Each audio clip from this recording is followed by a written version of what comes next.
আসসালামু আলাইকুম রহমতুল্লাহি ওয়া বারাকাতুহু। আজকে চতুর্থ শ্রেণীর অধ্যায় ৭ ৮৫ পৃষ্ঠার গুণিতক ও গুণনীয়ক চ্যাপ্টারের ৩ নং প্রশ্নগুলোর সমাধান করব। তো ৩ নং প্রশ্নতে আছে নিচের সংখ্যাগুলোর সকল গুণনীয়ক লেখো। তো এখানে ৩-এর ১ নং প্রশ্নতে আছে ৯। তো এই ৯-এর গুণনীয়ক বের করব। তো এখানে যেহেতু ৯-এর গুণনীয়ক বের করব এই জন্য লিখে নিয়েছি সুতরাং দিয়া ৯-এর গুণনীয়ক। তো যখনই গুণনীয়কের কথা বলবে তখন যে সংখ্যার গুণনীয়ক বের করতে হবে সেই সংখ্যারে কি দিয়ে ভাগ যায়।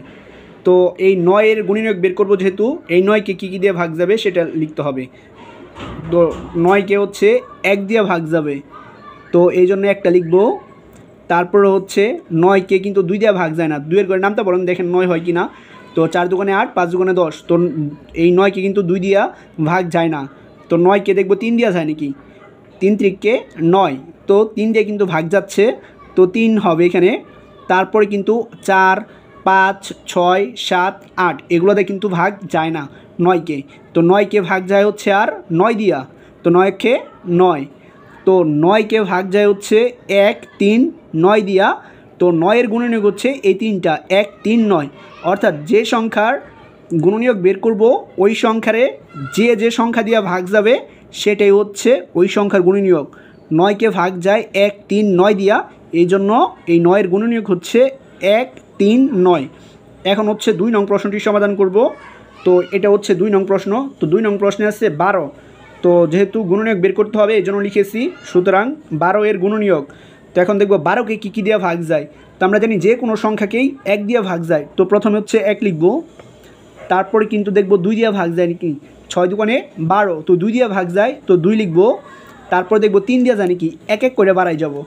তো 3 4 12, তো 3 দিয়ে ভাগ যায়। এখন দেখব 4 দিয়ে ভাগ যায় নাকি, 3 4 12, তো 4 দেওয়া যাবে, 5 দেওয়া যাবে কি না, 5 দিয়ে কিন্তু যায় না, 5 দুগুণে 10, 3 5 15 হয় না।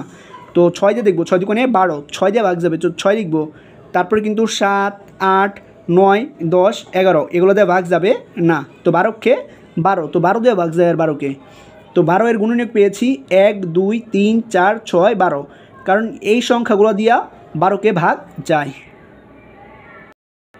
তো এটাই হচ্ছে 2 নং প্রশ্নের সমাধান।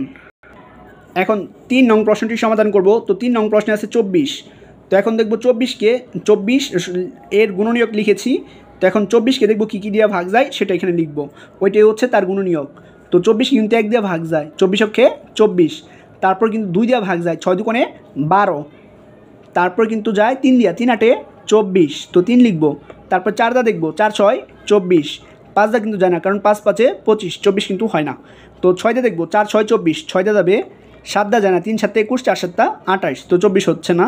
তো পরে হচ্ছে 8 দা দেখব, 3 8 24, 8 দেওয়া যায়, তারপরে কিন্তু 12 দেওয়া যায়, 12 দুগুণে 24, পরে হচ্ছে 24 24, অর্থাৎ 24-এর গুণনীয়ক হচ্ছে 1, 2, 3, 4, 6, 8, 12, 24। তো এটা হচ্ছে 24-এর গুণনীয়ক। এখন 4 নং প্রশ্নটির সমাধান করব। তো 4 নং প্রশ্নটিতে আছে 30।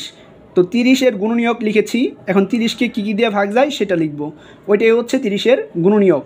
তো 1 দিয়ে ভাগ যাবে, 30 30, 15 দুগুণে 30, তো 2 দিয়ে যাচ্ছে, 3 10 30, 3 দিয়ে যাচ্ছে, 4 7 28, 4 8 32, কিন্তু 4 দিয়ে কিন্তু যাচ্ছে না। তো 5 6 30, 5 দিয়ে যাবে, 5 6 30, 6 দিয়ে যাচ্ছে, 4 7 28, 5 7 35, 7 দিয়ে যায় না, 8 দিয়া, 3 8 24, 4 8 32 হয় না, 3 9 27, 4 9 36, 9 দিয়ে হয় না। তারপর হচ্ছে 10 দিয়া, 3 10 30, 10 দিয়ে যাবে, তারপর হচ্ছে 15 দিয়ে যাবে, 15 দুগুণে 30, পরে হচ্ছে 30 দিয়ে যায়, 30 30। তো 30-এর গুণনীয়ক হচ্ছে 1 2 3 5 6 10 15 30। তো এটাই হচ্ছে 4 নং প্রশ্নের সমাধান। তো